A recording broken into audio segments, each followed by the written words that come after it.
Hey everyone, welcome back to Corporate Decoder, the place where we decode the corporate world. Today, we're diving into a filing from Brookfield Real Estate Income Trust Inc. Prepare for a thrilling ride through, well, distributions. Yes, it might sound boring, but stick with me, because how a company manages its money tells you a lot about its health. This is an 8K filing, which is like a corporate breaking news report. Companies file these when something important happens that investors need to know about quickly. This report is dated February 27, 2025, so the news is fairly recent. Brookfield Real Estate Income Trust, as the name suggests, deals with real estate. They're not your average landlord, though. They're a real estate investment trust, or REIT. These companies own or finance income-producing real estate across a range of property sectors. Think office buildings, apartments, warehouses, and even things like data centers. A key part is that REITs are required to distribute a significant portion of their taxable income to shareholders, so distributions like the ones mentioned in this report are very important for their investors. Here's what the whole filing is about. Regulation FD, or fair disclosure, basically says that if a company shares important information with some people, they need to share it with everyone. This levels the playing field for all investors. The subject, February 2025 distributions. This section gets into the nitty-gritty of how much money the company is paying out to its shareholders and how the payout breaks down depending on the share class someone owns. On February 27, 2025, Brookfield Real Estate Income Trust declared distributions. Declared is just a fancy word for announced. This is basically saying they told everyone how much money they're going to give back to shareholders. Now, this isn't some random act of generosity. It's part of the deal when you invest in a REIT. They make money from their real estate holdings, and a chunk of that goes back to the investors.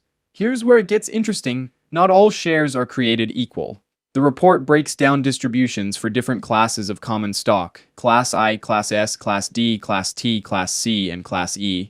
The gross distribution before any deductions is $0.712 per share across most classes. A share is basically a tiny piece of ownership in the company. So if you owned 100 shares, you'd be looking at $7.12 before fees.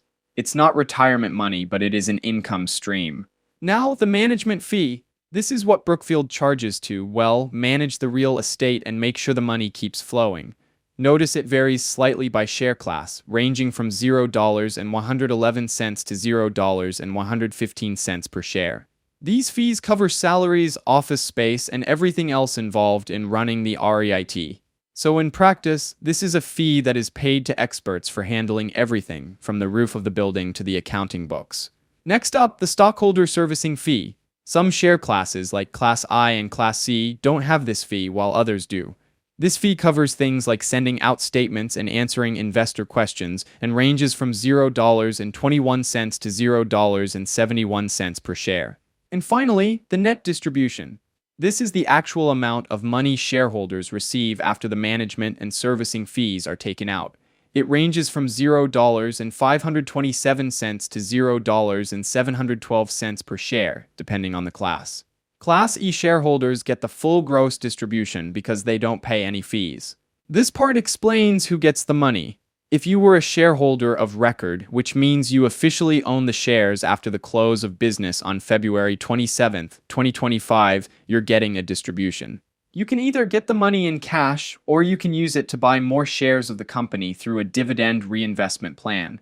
Many investors like this because they end up owning more shares without having to spend more of their own money. And like all official filings, it needs a signature. This one signed by Michelle L. Campbell, the Secretary of Brookfield Real Estate Income Trust. So what does this all mean? Well, for starters, it shows that Brookfield Real Estate Income Trust is, at least for now, generating enough income from its properties to pay out distributions to its shareholders.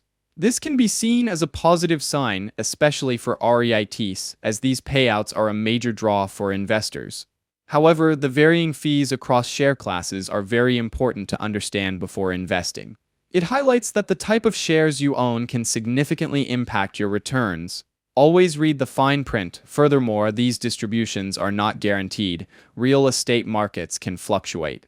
If property values decline or if tenants stop paying rent, Brookfield might have to cut back on distributions, or, in a very bad scenario, suspend them altogether. Looking at Brookfield Real Estate Income Trust more broadly, the company operates in a competitive real estate market, with giants like Simon Property Group, Prologis, and Equity Residential also vying for tenants and investment dollars. Brookfield's success hinges on its ability to pick the right properties, manage them efficiently, and adapt to changing market conditions, such as rising interest rates or shifts in consumer demand. One potential risk to consider is that interest rates have been climbing, which makes it more expensive for Brookfield to borrow money to finance new acquisitions or refinance existing debt. This could squeeze their profit margins and impact future distributions.